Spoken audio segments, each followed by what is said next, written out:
I wonder if. None yet, none yet. Oh, No. okay. I don't even know if everyone can hear me, but okay, Franklin, you can. I do have a question. Sure. Who's this? This is Greg Davis. How's it going, man? Hey, Greg. Great. Hey, got a quick question. Now, do you have a form, or should we create one that regular appraisers use as the request for appraisal form? The the uniform residential appraisal thing that property appraisers use. Is Um, is that what you're talking well, about? sort of, kind of, but I mean, create one in a Word document form that's similar to a title request form, but I mean, custom made to our industry, in other words, kind of a checklist of items they're going to need to send to us, but that they're formally ordering an appraisal. You know, you Like, can like they do for appraisal. you can certainly do that. What I want to impress upon you, which will become obvious when there's a couple other questions that people emailed me during the week that will talk about this, but there's nothing super sacred, and I want you to use your creativity. And if you can think of some way to develop something that isn't provided in those documents, the templates that I provided for you, then make one up.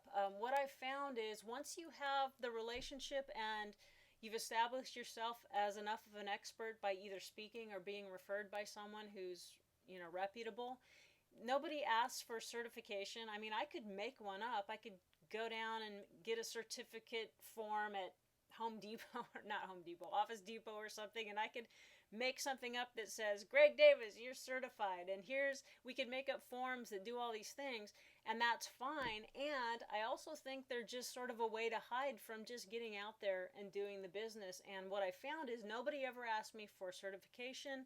Nobody ever asked me for uh, anything. They just said, here's what I need, and I just said, here's the form.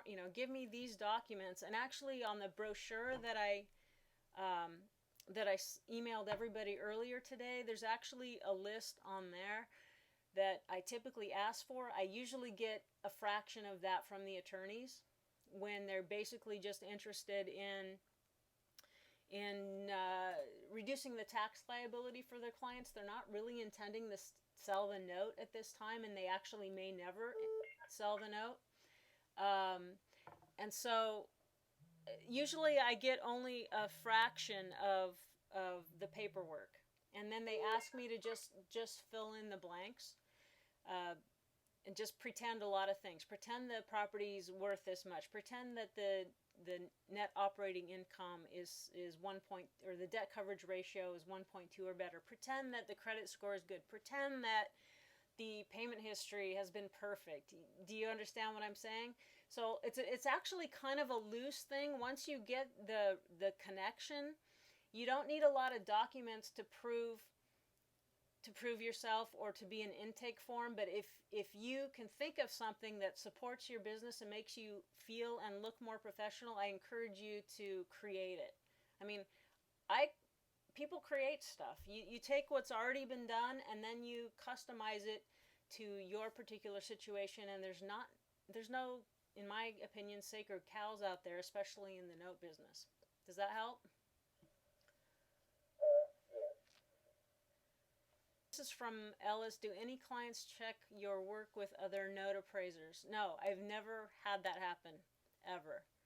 Um, Once you get the referral, once they just know you're in the business, they know that if you're in the business of buying notes and they know that, then they pretty much just figure out that you know approximately what the worth is. And through the appraisal documents, it's a mini course on notes to show them what my thinking is. Okay, and so that they can even know, well, since you've asked me to make up so many things, if it turns out that the credit's worse than reported, then it's going to create downward pressure on the note and things like that. But no, this is not the kind of thing where they're out there checking. Either you've successfully pitched yourself as the expert or you haven't. and they're not going to pay you $350 of an appraisal if they if they don't, and refer you to their clients if they don't think that you know what you're doing. Let's see. Alrighty, so now I don't see any more questions for right now, so let me go with this. Okay. Part 2. Okay. Now, it's fine to understand the business, the note business, and the mechanics of how to put the professional note appraisal product together, but it's another thing entirely to know how to market it. There are no magic bullets. It comes down to the basics, what marketing and promotion is in almost every business. You need to get face-to-face or phone-to-phone or and develop relationships with real people through a variety of ways. Networking, and we're going to talk a little bit about all these. Direct mail to attorneys. Did I mention networking? Direct mail to probate referees. That was kind of a little sweet spot for me. I actually should do it again. Speaking engagements. Did I mention networking?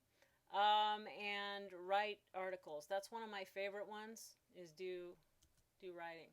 Okay, in terms of networking, there's meetup groups at meetup.com. There's BNI. There's the Fiduciary Roundtable, and I'm going to go over these on just in a second. We're going to go and look at these websites. There's Rotary usually in most communities. There's these are all things in my area, and I don't know what's in your area, but I know there's going to be similar things.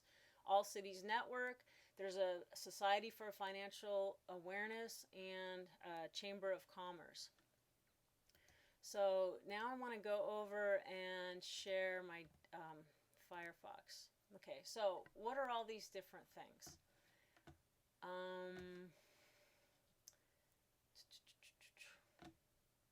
Okay, this is one of them. I just typed in the Society for Financial Awareness. Actually haven't done this, but I'm probably going to sign up for this.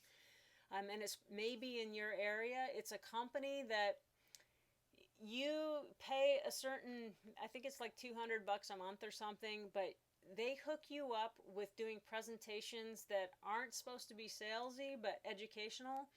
And you can, I've heard some really great things about this where you really get your name out there, because getting out, doing presentations, meeting people face to face.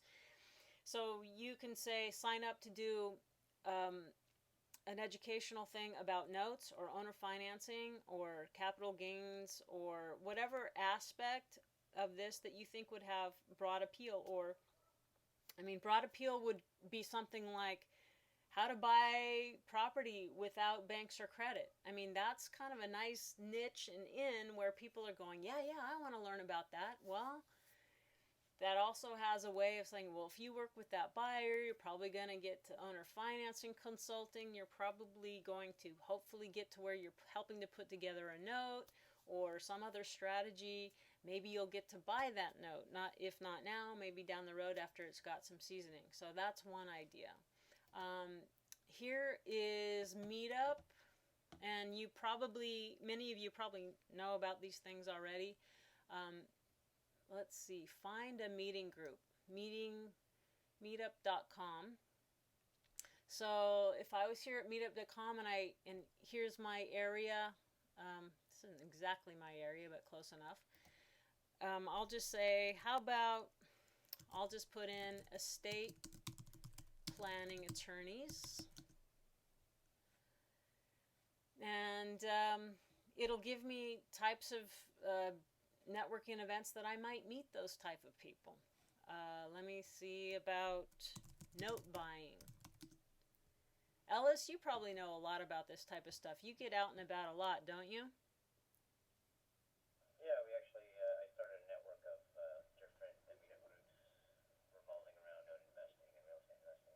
Yeah, fantastic. I mean, Ellis, San Jose is in, I'm sorry, are you in Santa Monica? I kind of forgot. Actually, I just moved to Thousand Oaks. Thousand Oaks. But your real estate office is over on the west side still? Yeah, Marina Del Rey. Okay. And he's doing the note business from a lot of different angles, so I mean, gosh, I don't know what you have to learn from me, Ellis. But Ellis, you're also starting an investment club too. That's what, for investors by investors sort of thing, also. So what?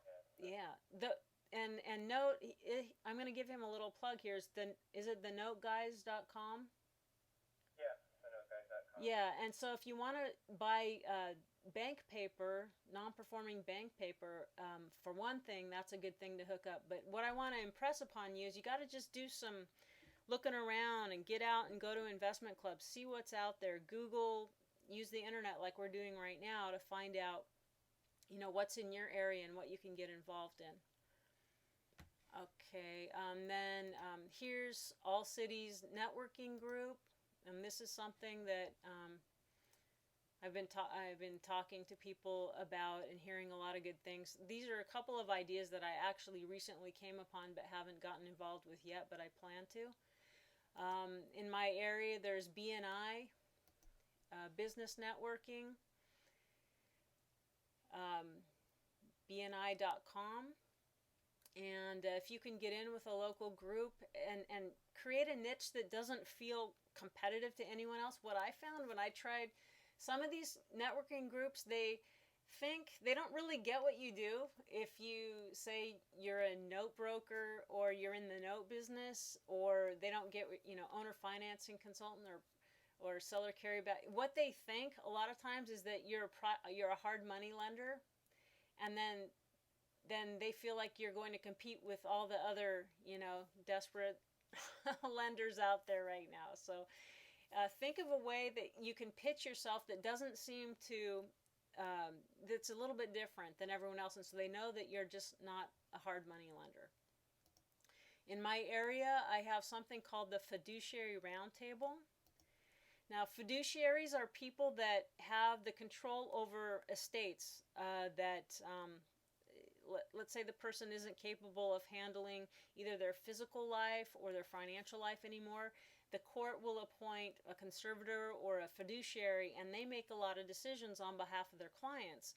And so this is a round table where all these fiduciaries come together, and because they're there, you also have a lot of accountants there, you have a lot of financial planners there. In the same room, you also have a lot of attorneys there. So I have found that that's a good little niche. In fact, I haven't been going to it in the last year, but that's another thing that I'll probably start up again next year. It doesn't cost that much to do. It's only once a month. I actually can't stand to do too much networking, so I choose carefully. There's Rotary, those types of businesses. I think most people have heard of Rotary. I remember my dad was a doctor, and I remember he was heavily involved in Rotary and would go to these meetings once a month, lunch meetings and things like that. So you can think about joining that.